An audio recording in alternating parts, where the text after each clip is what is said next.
Format of balance sheet. Girls, this one is the format of balance sheet of a company. ये company की balance sheet है जो आपके सामने format है। ये नया फॉर्मेट है बैलेंस शीट का। मैंने आपको बताया था पार्टनरशिप फर्म की जो बैलेंस शीट होती है वो हॉरिजॉन्टल फॉर्मेट में होती है और कंपनी की जो बैलेंस शीट होगी वो वर्टिकल फॉर्मेट होगा। तो एक क्वेश्चन यहाँ से ये बन जाता है कि कंपनी की बैलेंस शीट का फॉर्मेट क्या है। तो आप याद रखिएगा, कंपनी की बैलेंस शीट का जो फॉर्मेट है वो क्या है, वर्टिकल फॉर्मेट। ये रहा, एक क्वेश्चन का आंसर ये आ गया, वर्टिकल फॉर्मेट है कंपनी की बैलेंस शीट का। क्लियर हो गई बात। और ये जो नया फॉर्मेट आया, कब आया था ये मैंने आपको बताया था, कंपनीज एक्ट 2013 में जो चेंजेस आए थे तो कंपनी की बैलेंस शीट का फॉर्मेट चेंज कर दिया गया। और कंपनी का जो बैलेंस शीट का फॉर्मेट 2013 में चेंज हुआ था। और कंपनीज एक्ट में कहाँ पर लिखा हुआ है ये फॉर्मेट, ये दूसरे क्वेश्चन का आंसर होगा। देखिए ये लाइन देखिएगा क्या लिखी हुई है, यहाँ पर ध्यान से देखिएगा आप। The format of balance sheet prescribed in Part 1 of Schedule 3 of the Companies Act 2013। Companies Act का Part 1 of Schedule 3, इसमें ये फॉर्मेट बताया गया है। किस में बताया गया है ये, Companies Act 2013 का Part 1 of Schedule of the Companies Act 2013 में ये बताया गया है। तो मैंने आपको दो क्वेश्चन के आंसर बताए, एक तो कंपनी की बैलेंस शीट का फॉर्मेट वर्टिकल है, दूसरा और ये जो फॉर्मेट है ये कहाँ पर गिवन है, part 1 of schedule 3 of companies act 2013 में ये आपको गिवन है। आप ये देखिए यहाँ पर पर्टिकुलर्स लिखा हुआ है, यहाँ नोट नंबर है। ये नोट नंबर ये समझ लीजिए वर्किंग नोट्स होते हैं, जो वर्किंग हम करते हैं वो दे रखा है। Figures at the end of current reporting period, यानी कि यहाँ 2 साल की बैलेंस शीट आपको गिवन होती है। ये जो कॉलम है इसमें करंट ईयर का अमाउंट आएगा और इस कॉलम में प्रीवियस ईयर का अमाउंट आएगा। ठीक है, पहले वाले कॉलम में क्या आएगा, करंट ईयर का अमाउंट, बाद वाले कॉलम में क्या आएगा, प्रीवियस ईयर का अमाउंट। 2 साल की बैलेंस शीट आपको गिवन होती है। अच्छा आप ये देखें यहाँ पर क्या है, पहले लाइबिलिटीज़ को बताया गया है, फिर उसके बाद असेट्स को बताया गया है। पहले लाइबिलिटीज़ को बताया गया है, फिर क्या बताया गया है, असेट्स को। और ये देखिए ये वर्टिकल फॉर्म में दे रखी है। ठीक है, हॉरिजॉन्टल फॉर्म क्या होता है, ये हॉरिजॉन्टल फॉर्म होता है, तो ये वर्टिकल फॉर्मेट है। अब सुने, कंपनी की बैलेंस शीट में जो लाइबिलिटीज़ का नाम है, कंपनी की बैलेंस शीट में जो लाइबिलिटी का नाम है वो नाम है इक्विटी एंड लाइबिलिटीज़। क्या है वो नाम, इक्विटी एंड लाइबिलिटीज़। तो याद रखना, कोई आपसे पूछे कंपनी की बैलेंस शीट का लाइबिलिटीज़ का नाम क्या है, आप ये कहेंगे इक्विटी एंड लाइबिलिटीज़ है। और कंपनी की बैलेंस शीट में असेट्स का नाम असेट्स ही रखा गया है। क्या रखा गया है, असेट्स ही रखा गया है। क्लियर हो गई बात। अब मैं आपको बता रहा था जो एक कंपनी होती है उसकी बैलेंस शीट में आपको बेसिकली 4 हेडिंग्स बताई गई। ये नंबर 1, नंबर 2, नंबर 3, नंबर 4, ये लाइबिलिटीज़ की 4 हेडिंग्स हैं। क्या हैं ये लाइबिलिटीज़ की 4 हेडिंग्स आपको गिवन हैं। पहली हेडिंग का नाम है शेयर होल्डर्स फंड्स। क्या है पहली हेडिंग्स का नाम, शेयर होल्डर फंड्स। दूसरी हेडिंग का नाम है share application money pending allotment.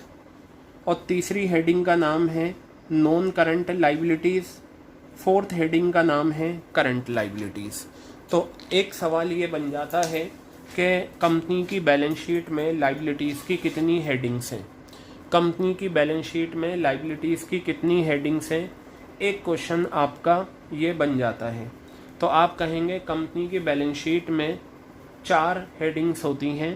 पहली हेडिंग का नाम है शेयर होल्डर फंड्स, दूसरी हेडिंग का नाम है share application money pending allotment, तीसरी हेडिंग का नाम है नॉन करंट लाइबिलिटीज़, चौथी हेडिंग का नाम है करंट लाइबिलिटीज़। क्लियर हो गई बात।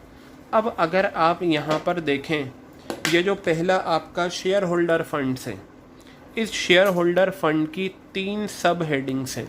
क्या हैं शेयर होल्डर फंड्स की? 3 सब हेडिंग्स हैं। अभी मैंने इस बैलेंस शीट के बारे में आपको कुछ नहीं बताया कि शेयर होल्डर फंड्स का मतलब क्या होता है, शेयर कैपिटल क्या होता है, नॉन करंट लाइबिलिटीज़ क्या हैं, करंट लाइबिलिटीज़ क्या हैं। हालांकि आपको कुछ चीज़ों के बारे में पता होगा, हम डिटेल में डिस्कस करेंगे। पहले तो मैं आपको अवेयर करा रहा हूँ ये कैसे होता है। तो लाइबिलिटीज़ की 4 मेन हेडिंग्स हैं, share holder fund, share application money, pending allotment, non current liabilities और करंट लाइबिलिटीज़। और ये जो आपको शेयर होल्डर फंड में ABC दे रखा है बेटा, ये क्या होता है, ये आपका सब हेडिंग्स कहलाती हैं।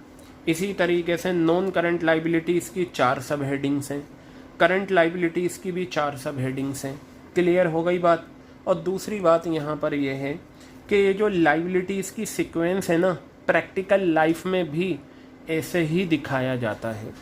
ठीक है, ये जो आपको शेयर होल्डर फंड की सब हेडिंग दे रखी है, तो पहले शेयर कैपिटल आता है, फिर रिजर्व एंड सरप्लस आता है, फिर money received against share warrants आता है। इसी तरीके से करंट लाइबिलिटीज़ की जो 4 सब हेडिंग्स हैं वो बिल्कुल इसी सीक्वेंस में आपको दे रखी हैं। और नॉन करंट लाइबिलिटीज़ की भी 4 सब हेडिंग्स आपको इसी सीक्वेंस में दे रखी हैं। क्लियर हो रही है बात। इसी तरीके से असेट्स, ये रहा आपका असेट्स। अगर लाइबिलिटीज़ की 4 हेडिंग्स हैं तो याद रखिएगा असेट्स की 2 हेडिंग्स हैं। क्या हैं असेट्स की 2 हेडिंग्स? एक है नॉन करंट असेट्स और एक क्या है, करंट असेट्स। देखिए, तो असेट्स की जो 2 मेन हेडिंग्स हैं, एक है नॉन करंट असेट्स और एक क्या है, करंट असेट्स। ये आपको याद करना है, पूरी बैलेंस शीट आपको याद करनी है। बैलेंस शीट बनाने को नहीं आएगी, ये बैलेंस शीट आपके सिलेबस में है याद करने के लिए।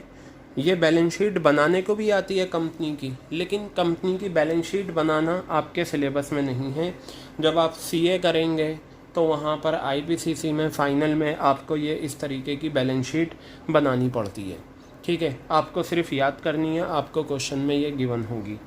ठीक है, अब तो हमारे कितने सवाल हुए? वर्टिकल फॉर्मेट है, और वर्टिकल फॉर्मेट जो है यहाँ पर गिवन है। लाइबिलिटीज़ की 4 मेन हेडिंग्स हैं, असेट्स की 2 मेन हेडिंग्स हैं। अब ये देखिए, ये जितना भी यहाँ पर ये दे रखा है ये सब नॉन करंट असेट्स की सब हेडिंग्स हैं और करंट असेट्स की ये सारी सब हेडिंग्स हैं। क्लियर हो गई बात। ये बैलेंस शीट आपको बनाने को नहीं आएगी, again I am telling you, लेकिन हाँ इससे 3 नंबर 4 नंबर का क्वेश्चन आता है। जो मेन हेडिंग सब हेडिंग्स वाली मैं बात कर रहा था, जो आज क्लास में पूछा भी था, देखिए वो मेन हेडिंग सब हेडिंग्स ये रहीं, ये यहाँ पर आपको मेंशन है, ये सारी आपको याद करनी है। ये रहीं, इस पेज पर भी है। मतलब आपको ये याद नहीं करना, आपके याद हो जाएगी, समझ कर याद करना है। देखिए ये रहा, ठीक है। और ये जो नीचे आपको ये दे रखे हैं ये क्वेश्चंस हैं कंपैरेटिव और कॉमन साइज़ के, जो हमें करने हैं। ठीक है, तो फिलहाल ये फॉर्मेट है बैलेंस शीट का। अब देखिए, जब ये फॉर्मेट आया था तो बहुत कॉम्प्लिकेटेड है, नो डाउट थोड़ा कॉम्प्लिकेटेड था, हर किसी को ये कैच करना मुश्किल हो रहा था। तो धीरे धीरे क्या हुआ, आपके सिलेबस में चेंज आने की वजह से क्या हुआ, कुछ सिलेबस को कम किया गया और कंपनीज एक्ट में भी अमेंडमेंट्स का मतलब होता है चेंजेस आते चलेगा। ठीक है, अब 12th क्लास में कंपनी की बैलेंस शीट का फॉर्मेट ये है, प्रैक्टिकल लाइफ में भी बिल्कुल यही होता है। लेकिन ये बताया जब अकाउंटिंग ट्रीटमेंट की बात आएगी, यानी कि जब हम बैलेंस शीट का यूज़ अकाउंटिंग रेशियोज़ में करेंगे और बैलेंस शीट का यूज़ हम कैश फ्लो स्टेटमेंट में करेंगे, तो इनमें जो ये सब हेडिंग्स है ना, को कुछ चीज़ें वो आपके सिलेबस में उनका अकाउंटिंग ट्रीटमेंट नहीं है, याद करने के लिए है, याद आप करोगे, लेकिन न्यूमेरिकल क्वेश्चन जो होगा उसमें कुछ फिगर्स ऐसी हैं जो आपके सिलेबस में नहीं पूछी जाएंगी। तो चलिए मैं वो सबसे पहले आपको बता देता हूँ कौन कौन सी आपके सिलेबस में नहीं है। मैं क्रॉस का साइन लगाऊंगा, तो देखिए ये जो money received against share warrant है ये बिल्कुल भी नहीं आएगा।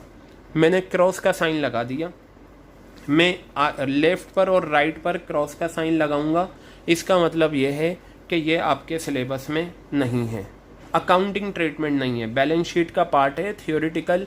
बैलेंस शीट को अगर आप याद करते हो तो इसे याद रखना है कि money receive against share warrant share holder funds की मेन सब हेडिंग है, लेकिन अकाउंटिंग ट्रीटमेंट में नहीं आएगा। और ये जो दूसरी मेन हेडिंग है share application money pending allotment, ये भी आपके सिलेबस में नहीं है, ठीक है। अकाउंटिंग ट्रीटमेंट नहीं है इनका, मैं बार बार कह रहा हूँ इनका अकाउंटिंग ट्रीटमेंट नहीं है, याद करने के लिए ये है।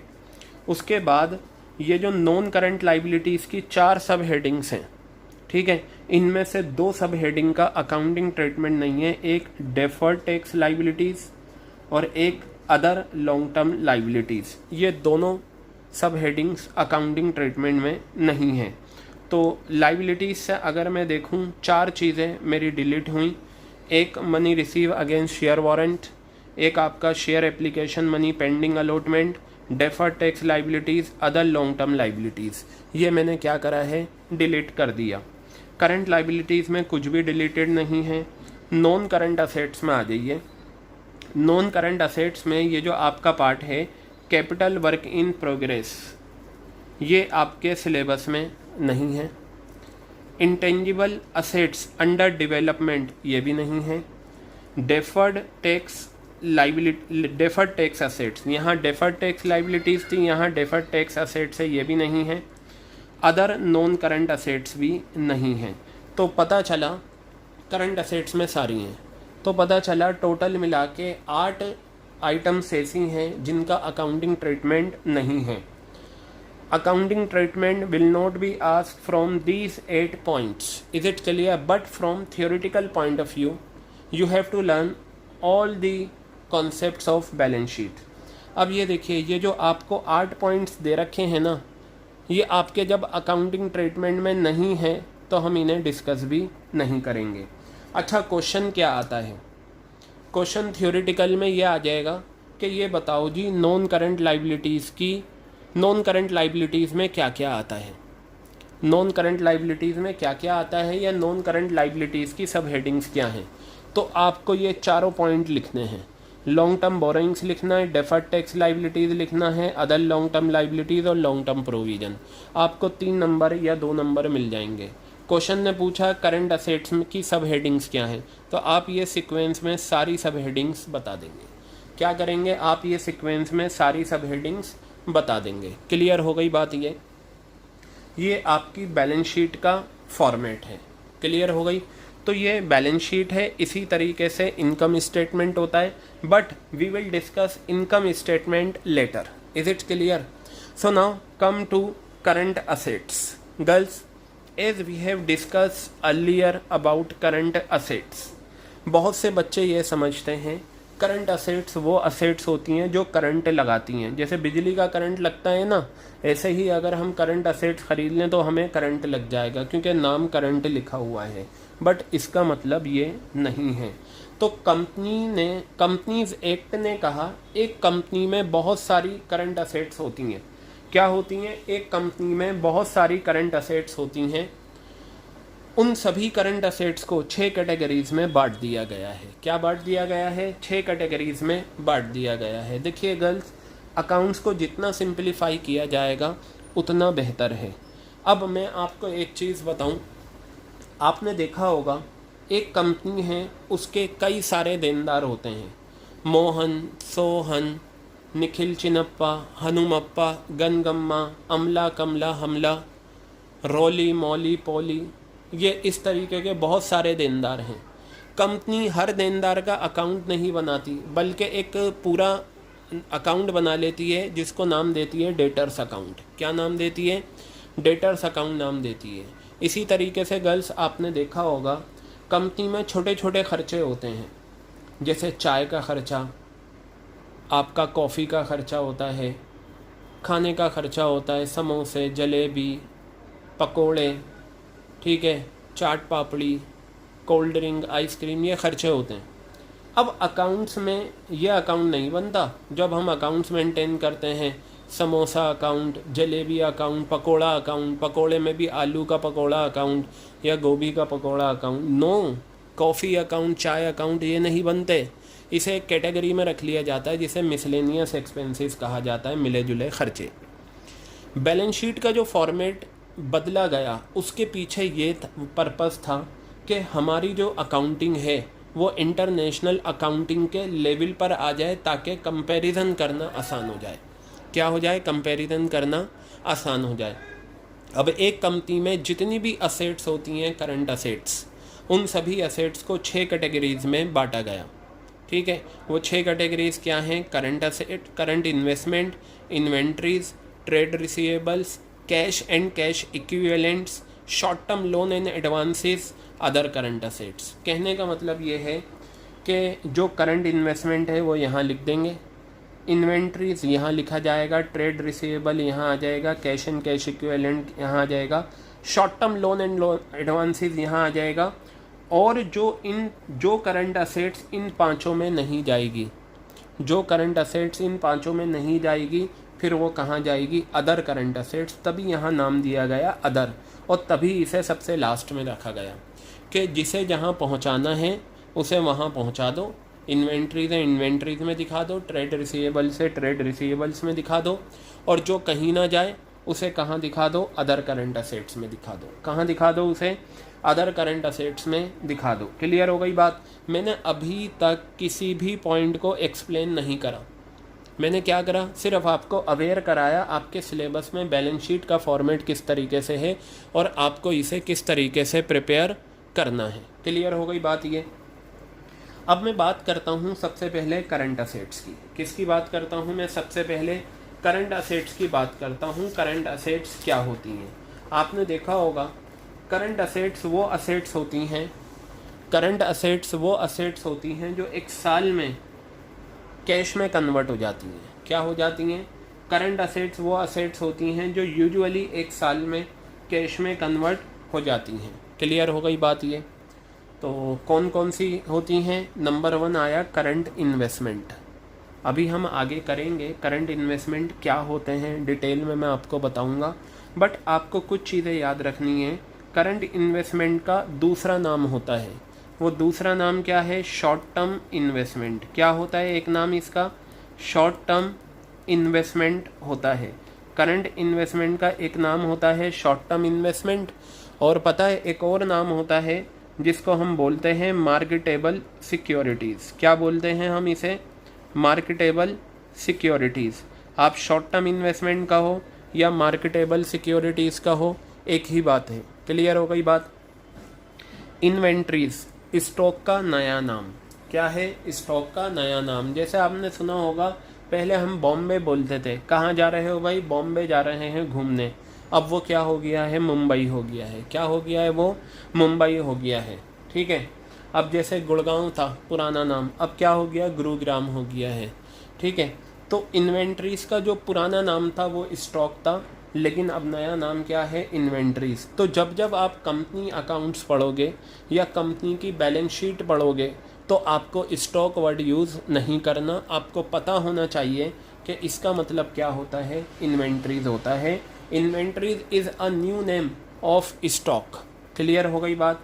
ट्रेड रिसीवेबल्स, ठीक है, ये आपने पढ़ा होगा, ये नया वर्ड आया था। आपने एक नाम सुना होगा डेटर्स और बीआर। डेटर्स हमारे देनदार होते हैं। जब हम किसी को उधार में सामान बेचते हैं तो जिस पर्सन को हमने उधार में सामान बेचा है वो हमारा देनदार होता है। क्लियर हो गई बात? इसी तरीके से बिल्स रिसीवेबल, जो आपने बिल्स ऑफ एक्सचेंज में पढ़ा था। तो ट्रेड रिसीवेबल्स जो होते हैं वो डेटर्स और बीआर दोनों को मिलाकर बनते हैं। डेटर्स प्लस बीआर, ये आपके ट्रेड रिसीवेबल्स कहलाते हैं। क्लियर हो गई बात? बाकी जो नीचे ट्रांजैक्शंस आई हुई हैं आपकी, ये भी सब हम करेंगे कि ये ट्रांजैक्शंस क्या हैं और इन्हें किस तरीके से करना है। देखिए, ये बैलेंस शीट जब तक आप प्रिपेयर नहीं करेंगे तब तक you want be benefited in accounting ratios, because in accounting ratios every ratio has a formula. Her ratio में क्या है? एक फार्मूला है, और फार्मूले में जो कंटेंट्स हैं वो बैलेंस शीट के कंटेंट्स हैं। किसके कंटेंट्स हैं? बैलेंस शीट के कंटेंट्स हैं। क्लियर हो गई बात ये।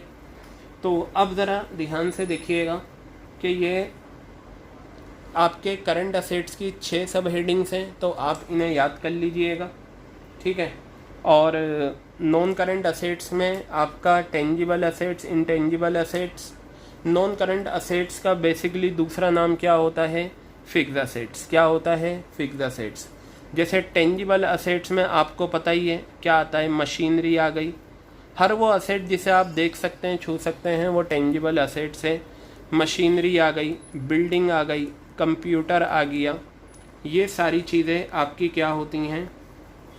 करंट असेट्स में, सॉरी टेंजिबल असेट्स में आती हैं। यहाँ लैपटॉप आ सकता है, ठीक है, यहाँ कार आ सकती है, ये सब। और इंटेंजिबल असेट्स में आपको पता है गुडविल इंटेंजिबल असेट्स है, ठीक है। गुडविल भी फिक्स्ड असेट्स है, लेकिन कौन सी? इंटेंजिबल। ये जो दे रखा है ना 1 और 2, ये फिक्स्ड असेट्स के 3 पार्ट दे रखे हैं, 3rd और 4th तो हट गया। तो बस फिक्स्ड असेट्स में आपके 2 सिलेबस में हैं, एक टेंजिबल असेट्स और एक इंटेंजिबल। गुडविल आ गया, पेटेंट्स आ गया, ट्रेडमार्क आ गया, कॉपीराइट्स आ गया, ये कॉपीराइट्स हो गए, ट्रेडमार्क आ गया, ठीक है, ट्रेडमार्क। और इस तरीके से और भी होते हैं ETC। अच्छा, आप परेशान ना हो, जब मैं अकाउंटिंग रेशियोज़ कराऊंगा उसके जो फॉर्मूले हैं वहाँ पर ये सारी चीज़ें मैंने डिटेल में लिखी हैं, फार्मूला बेस्ड, जो आपको याद रखनी है। क्लियर हो गई बात ये। तो ये आपकी बैलेंस शीट है आपका। Now your homework is that you have to learn this balance sheet. आपको ये बैलेंस शीट लर्न करनी है। एक्चुअली क्या होता है, there may be some questions from this balance sheet like write subheadings of current assets and this question will be of 3 marks। सबसे ज़्यादा जो पूछा जाता है किसी हेडिंग की सब हेडिंग, मतलब इसके अंदर क्या क्या आता है। करंट असेट्स का कई बार पूछा गया है, ठीक है, करंट लाइबिलिटीज़ का कई बार पूछा गया है, और नॉन करंट लाइबिलिटीज़ का कई बार पूछा गया है। वैसे तो सब कुछ ही करना है आपको। आ गई बात समझ में? तो मैंने आपको बताया this format of balance sheet is also very important from accounting ratios point of view. Why? Because there are different formulas in accounting ratios. When you write formula and the contents given in the formula will be from balance sheet. Contents in the formula will be from balance sheet. Is it clear? तो वो सारे contents क्या होंगे आपके balance sheet से। अच्छा, जैसे ये ट्रेड रिसीवेबल्स है, इसके अंदर भी आता है। इसके अंदर क्या होता है? डेटर्स और BR होता है। क्लियर हो गई बात? अब इसी तरीके से जैसे यहाँ दे रखा है शॉर्ट टर्म बोरिंग्स, इसके भी कुछ एग्जाम्पल हैं। इसके यानी कि ये जो सब हेडिंग्स है ना, इनके अपने अपने एग्जाम्पल हैं। उन्हीं एग्जाम्पल को क्वेश्चन में गिवन दिया जाता है और वही कहलाती है मेन हेडिंग और सब हेडिंग। ये देखिए, ये क्या है? हेडिंग, मेन हेडिंग, और ये क्या है? सब हेडिंग। और ये जो आइटम्स मैंने लाइन से यहाँ लिख रखी हैं ना, ये सारी आइटम्स जो हैं, ये जो बैलेंस शीट की सब हेडिंग हैं, इनके एग्जाम्पल हैं। क्या हैं ये सारी आइटम? बैलेंस शीट की जो सब हेडिंग हैं, इनके क्या हैं? एग्जाम्पल हैं। तो आपको परेशान होने की ज़रूरत नहीं। आपको क्या करना है? थोड़ा सा दिमाग लगाकर काम करना है, थोड़ा सा आपको ध्यान लगाना है इस फॉर्मेट पर और इसे लर्न करना है। मैं धीरे धीरे एक एक चीज़, हर चीज़ को डिस्कस करता जाऊंगा। आ रही है बात समझ में? अब जैसे ये शेयर कैपिटल क्या होता है, रिजर्व एंड सरप्लस क्या होता है, ये सारी चीज़ें। तो चलिए मैं धीरे धीरे आपको बताता चलता हूँ कि इसके अंदर और क्या क्या आना है। देखिए, again and again I am telling you and I am reminding you, you have to learn balance sheet. You have to learn main heading and subheading. Is it clear? Because if you learn this format of balance sheet, you will be benefited in accounting ratios and also in cash flow statement. And girls, this balance sheet will give you around 4 marks separately. और account cash flow statement का जो question आता है उसमें भी ये balance sheet ही तो given होती है 2 साल की, उसमें ये बैलेंस शीट गिवन होती है 2 साल की। तो आपको पता होना चाहिए करंट लाइबिलिटीज़ क्या हैं, करंट असेट्स क्या हैं, ये सारी चीज़ें। अब एक चीज़ ध्यान से सुनिएगा, मैं कुछ चीज़ें यहाँ लिखता चला जाऊँगा, कुछ चीज़ें पेज पर लिखूँगा, लेकिन point is that you have to write all the things in your register. ये जो फॉर्मेट है बैलेंस शीट का, ये असाइनमेंट जो मैंने आपको दिए हैं, कुछ बच्चों को मिल गए, कुछ बच्चों को मिलेंगे, उसमें ये असाइनमेंट दे रखा है बैलेंस शीट का फॉर्मेट, और इसके पीछे मेन हेडिंग सब हेडिंग्स दे रखी हैं। ठीक है, जैसे मैं आपको बताता हूँ, एक छोटा सा एग्जांपल देता हूँ। 2015 में ये क्वेश्चन आया था। सेट 1 में ये था, सेट 2 में ये था, सेट 3 में ये था। सेट 1 में उन्होंने सिर्फ मेजर हेडिंग का मतलब मेन हेडिंग्स पूछी थी। कितने पॉइंट थे? 8 पॉइंट थे, 4 नंबर का क्वेश्चन था, तो हाफ मार्क का ये क्वेश्चन था। सेट 2 में उन्होंने सिर्फ मेन हेडिंग्स पूछी थी। क्या पूछी थी? Main headings. आइटम्स डिफरेंट कर दी थी, तो हाफ मार्क की एक आइटम थी। सेट 3 में उन्होंने मेन हेडिंग सब हेडिंग दोनों पूछी थी, तो इसमें भी 8 पॉइंट्स थे, हाफ मार्क में मेन हेडिंग सब हेडिंग था। इसी तरीके से 14 में 1 2 3 में आया था, ये आइटम्स गिवन थी, सिर्फ सब हेडिंग्स पूछी थी। ठीक है, और इसी तरीके से और ईयर में भी ये क्वेश्चन आ चुके हैं। हर साल ये पूछा जाता है। देखिए यहाँ पर भी दे रखा है, जिस साल पहली बार ये क्वेश्चन आया था 2013 सेट 1 में, तो ये हेडिंग और सब हेडिंग 3 आइटम गिवन थी बस। ये इन 3 आइटम का इन्होंने पूछा था, ये आपको गिवन होगा और पूछेंगे मेन हेडिंग और सब हेडिंग बताओ। तो आप मेन हेडिंग जो भी इसकी होगी वो यहाँ लिखेंगे, सब हेडिंग जो भी होगी यहाँ लिखेंगे। मैं आपको you have to learn main heading and sub heading by understanding. रटना नहीं है, मगिंग अप नहीं करना, आपको क्या करना है? याद करना है, और याद करने से ही आप क्या कर पाएंगे? ये मेन हेडिंग और सब हेडिंग वाली कहानी कर पाएंगे। समझ में आ गई? ये आपको करना है, एक साथ ना करिए। ठीक है, एक बार देखिए, 2 बार देखिए, फिर ये आसानी से आपका हो जाएगा। और एक अच्छा तरीका और है, मैंने ये जो मेन हेडिंग सब हेडिंग्स हैं यहाँ पर, ये इसके साथ एक असाइनमेंट मैंने अलग से भी मेन हेडिंग सब हेडिंग का प्रिंट आउट हो गया। तो आप क्या करना, लेकिन उसमें बैक टू बैक है। अदरवाइज आप ये कर सकते हैं, आप अपने रूम में दीवार के सामने ये लगा सकते हैं, यानी कि अगर आप बैठे हुए हैं, खाली हैं और आपकी नज़र उस पर पड़े, तो आपको पता चल जाएगा हाँ जी ये चीज़, क्योंकि कई चीज़ें देखने से भी दिमाग में आती हैं। आप खाली बैठे हुए हैं, मोबाइल फ़ोन यूज़ ना करके उन चीज़ों को इस्तेमाल में ले आएँ, और चाहें तो ख़ुद लिखकर अपने रूम में वो लगा दें। इसी तरीके से जो अकाउंटिंग रेशियोज़ के फॉर्मूले हैं वो भी आप अपने रूम में लगा लें, तभी आपके ये सारी चीज़ें जो हैं बहुत अच्छे से प्रिपेयर हो सकती हैं। तो अब आप यहाँ पर देखिएगा, मैंने आपको बताया था कंपनी के जो फाइनेंशियल स्टेटमेंट्स होते हैं उनमें क्या क्या आता है। बैलेंस शीट आती है, statement of profit and loss आता है, उसमें कैश फ्लो स्टेटमेंट भी आता है। वो आगे जब हम प्रोजेक्ट करेंगे मैं बताऊँगा। अब एक चीज़ ये देखिए, मैं यहाँ पर जो आपको बताने जा रहा हूँ, एक होता है आपका statement of profit and loss. क्या होता है? एक statement of profit and loss. Account मत लिखना बिल्कुल भी, जब स्टेटमेंट शुरू में लिख दिया है there is no need to write account. Girls, ये statement of profit and loss ये क्या है? कंपनी का प्रॉफिट एंड लॉस अकाउंट है। क्या है ये?